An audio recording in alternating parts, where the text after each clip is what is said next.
Hey everyone, how's it going? Andrew Abaria here. I'm really excited to do this new video series where I'll be covering all of the postures found in the book Light on Yoga. The next pose in the sequence is tree pose. We'll be doing that today. And if you haven't had a chance already, check out the first video that I did on Tadasana. It will set the expectation for what kind of content I'll be covering in this video series, but also it's gonna lay out my philosophical stance, this sort of methodology that I've created for human movement, that I teach in my yoga teacher training, Yoga Masterminds. So everything that I say in this video will be filtered through that lens of the Yoga Masterminds movement philosophy. All right, so let's dive into tree pose. I think for most of us, tree pose is the first balance pose that we learn as a beginner student. And while it looks easy to kind of pick up your foot, put it on the inner thigh and balance, I think most beginners quickly find out that it's harder than it seems. And then, to do it on the other leg, and then to hold it for a longer amount of time. I find though, at that point, many students sort of stop in their progress of tree pose, right? You get to an intermediate advanced level and tree pose becomes like this resting pose or an easy pose that one does in the middle of a difficult practice. But there's a cue that I think really has helped me to get in better alignment in tree pose that I want to share with you in this video. But before I do that, it really is tied down to how I view yoga movement and what the point is of doing any of these poses. So for example, what is the point of doing tree pose? If the point for you is, hey, can I put my foot up on my inner thigh and see how long I can balance? That's one philosophical stance, right? And that will lead the teacher to explaining certain cues to get you to that end goal.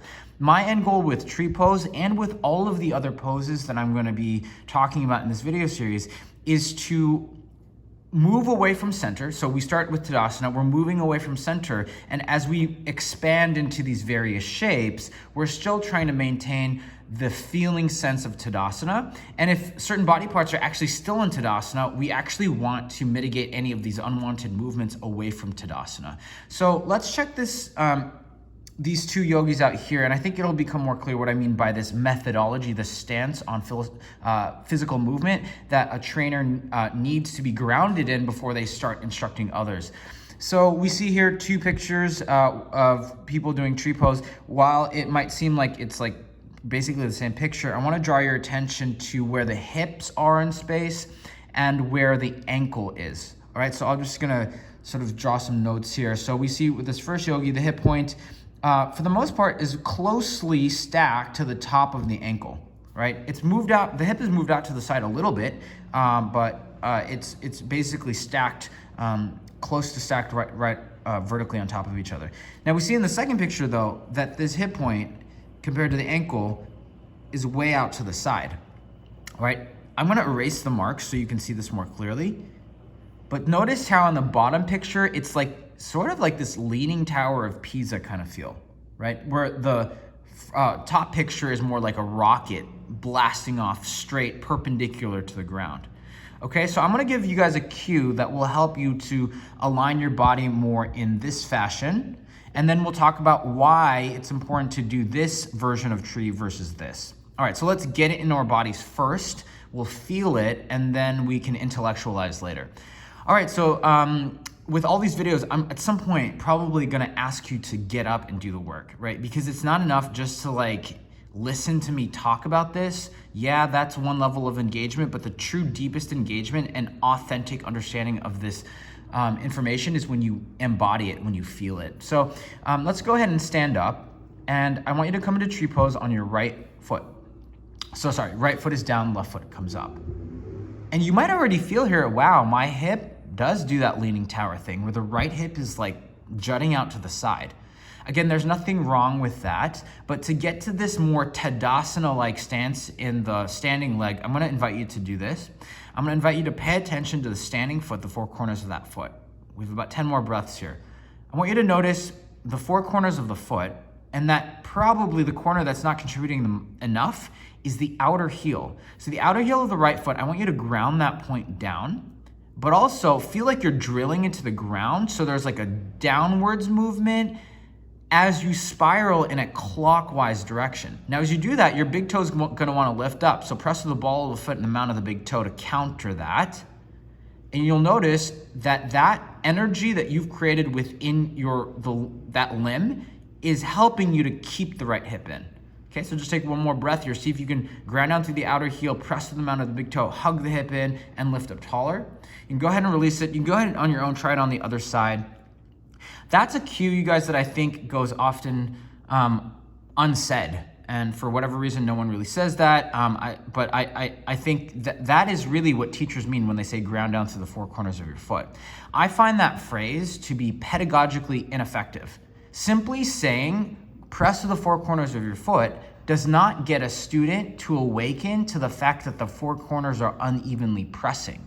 That the instruction needs to be more granular and specific to get the outcome of what the four corners are intended to do, which is to bring people back into this alignment.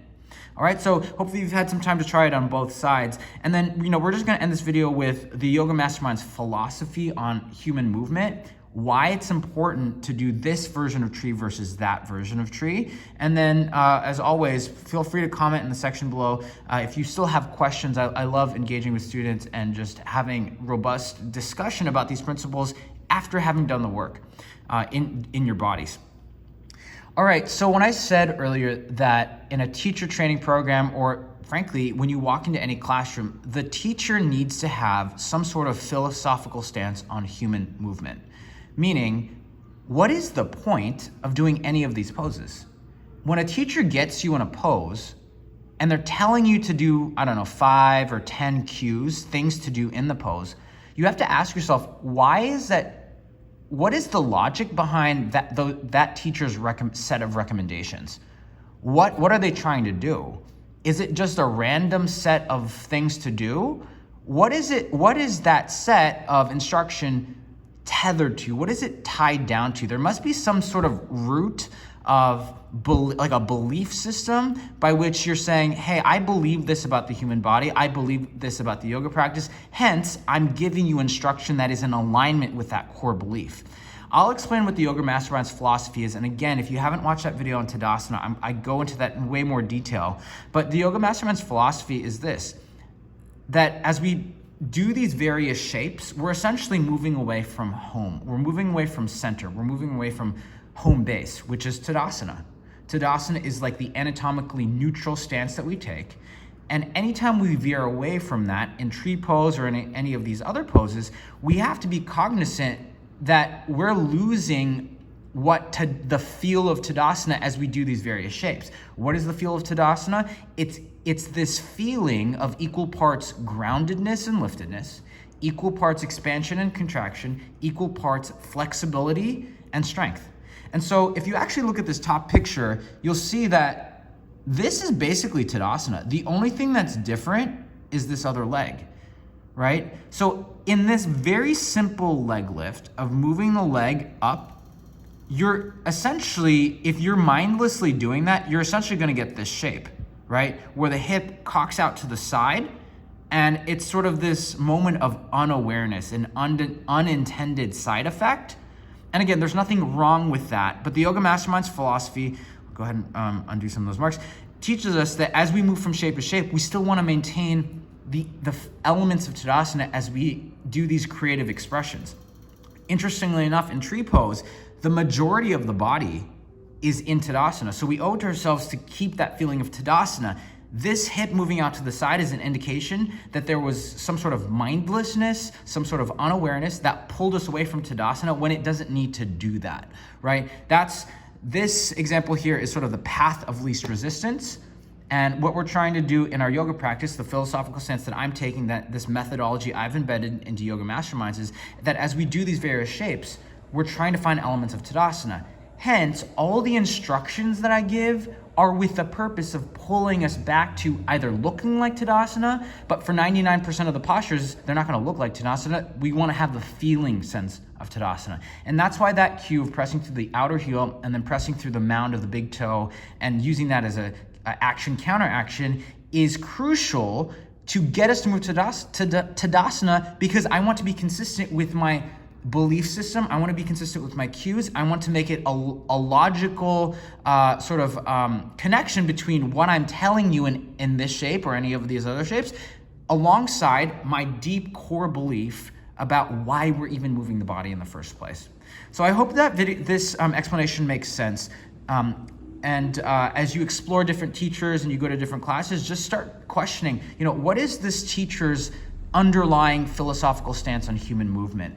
What do they believe about the body? Because the cues that they're telling me to do in tree pose or warrior two or in forearm balance or any of these other poses must be tied to some core belief about why it's important to do those actions, to execute those cues. So I'd love to hear your thoughts in the comment section below about tree pose, but also about this underlying philosophical stance that teachers need to have in order to be consistent with their cues and to have sort of this authentic experience of sharing this methodology, sharing this system of belief, sharing with their students, ultimately their perspective on what helps people to unlock sort of this magic that happens in the yoga practice. So yeah, let me know your comments in the section below. Thank you guys so much for watching this video. If you enjoyed it, go ahead and like it. And then I'd love it if you could subscribe to my channel and get more, that way you'll get more of these videos in your feed. So thanks again, and I will see you in the next video.